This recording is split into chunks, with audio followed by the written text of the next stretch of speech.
Here. Hey, Pops. How are you? I'm great. How are you? I think good. Wonderful. I'm interested in what's going to happen. I know. Well, thank you for coming on the show today. Certainly, certainly. Well, Is the check good? yeah, very good. Well, if it's okay, I think we're going to jump right in. All right. Is that good? All right. Okay, so to start off, could you tell us whether you were drafted or enlisted in the war and how your involvement came to be? Okay. I was originally drafted. Got my draft notice, went through all the process of making sure that I was qualified. Of course, anybody that could walk or talk at the same time was qualified. Okay, upon reflection, I decided that if I had to do this, that I ought to make the best of it.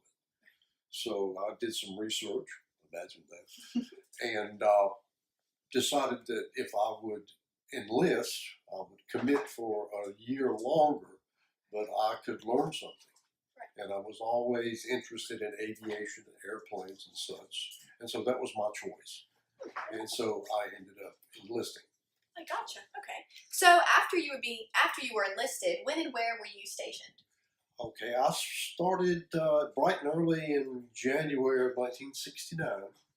Is when I arrived in Vietnam, which was an unnerving experience when you get off the plane and the heat and the stench hit you, and you go, "I've made a mistake here." But and the bus ride from Ton Son to Long Binh was what's the best way to put it? Frightening, quite frankly. Yeah. Heavy screen on the windows because they had a tendency to throw grenades in the windows. It was not a friendly environment. I would have been scared too.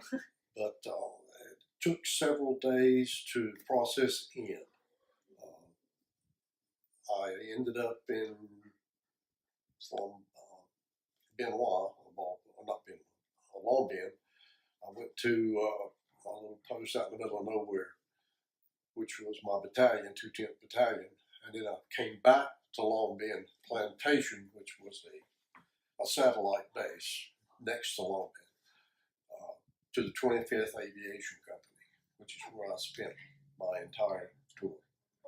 But did you have anyone you knew, like a friend or anything? I had a fellow that we had hung out a bit from Jamestown, and for the life of me, I cannot remember his name now. But we went through basic together. We went through AIT together, advanced training. Came over on the same plane, got on the bus, went to Long Binh, and we were waiting for them to process our paperwork. That's what I did for 2 years, 9 months, and 11 days, was waiting for processing. But he decided to go get us a couple of soft drinks. And while he was gone, they called both of our names. He didn't come back in time, and I went to 210th, came back to 25th, and just worked for a taxi service. He got called the next cycle and was in a combat hunter-killer team and got shot at, which we all got shot at occasionally, but I mean, his gig was a lot rougher than mine, and he never let me forget that. I went to get you a soda. Okay. Well, once you got there, what were some of your responsibilities? I was a helicopter crew chief, which was a great title. Yeah. I had a helicopter that was my responsibility. We did all the maintenance on it. We did most of the maintenance on it. There were some procedures that we couldn't do. They wouldn't let us do. I never flew with this. I was a crew chief on a small one. It was the Hughes 150 now. It was a very small helicopter, and it was so hot and humid that to carry any kind of cargo or the maximum number of passengers, the crew chief stayed off of it. It just, the ship couldn't do it. Yeah. There was not enough power. It was just too hot.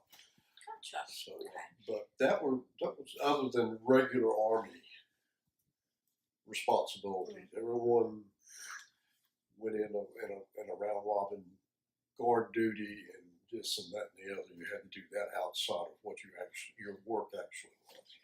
Well, I know that you're very mechanical now. So did you know how to do all that stuff prior to the war, or did you learn a lot of it within the war? I had basic skills. I had done mechanical things before I was in the Army. But I learned a whole lot about how airplanes and helicopters and turret engines and the right procedure to do when you're dealing with people's lives. You know, if the motor quits and you're at 15,000 feet, that's a long way down. And it Very hurts far. when you stop. But I was mechanically inclined to begin with, but that part was good. I enjoyed that part a lot. So what was your opinion on the Vietnam War as a whole? It was a waste of time. I mean, 58,000 people got killed for nothing. And we're still doing it. So we probably don't need to go in that direction with this interview. Keep that in mind. Okay. All right, go ahead. Well, do you have any vivid memories about the war? Certainly. Anytime people are trying to shoot at you or kill you, you have memories. Fairly strong friendships because everyone's in the same situation and nobody liked it. There were some humorous moments though. We would occasionally, when I first got to Vietnam, the first 2 or 3 months, the Viet Cong would slip in and mortar us with 88 millimeter mortar rounds. Shoot them and they'd come across and drop down. And one time we were working on one of the helicopters, doing a periodic maintenance on it, and we got mortared. And I was terrified. So I dropped down on the pavement. We had pavement where the ship sat. And that was not the place to be because I was between 2 helicopters full of jet fuel. So I proceeded to get up on my fingers and toes and slither across into a ditch.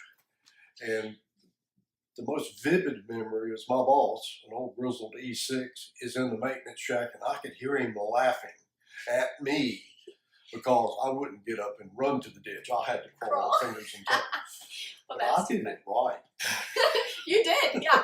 Hey, you made it. That's good. Yeah, interesting. Well, do you have any advice for future generations with war of any such?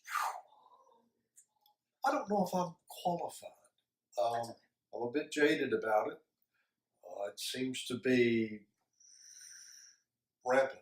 We use force entirely too much for trivial reasons and kill people, both on our side and the other side. So there has to be a better way. There has to be a better way. Well, thank you for coming on the show today, Pops. I really appreciate You're it. more than welcome. Well, thank You are my favorite granddaughter. I try to be. All right, then. Thanks, Pops. All right, we'll see you next time. Okay. Love you. Love you.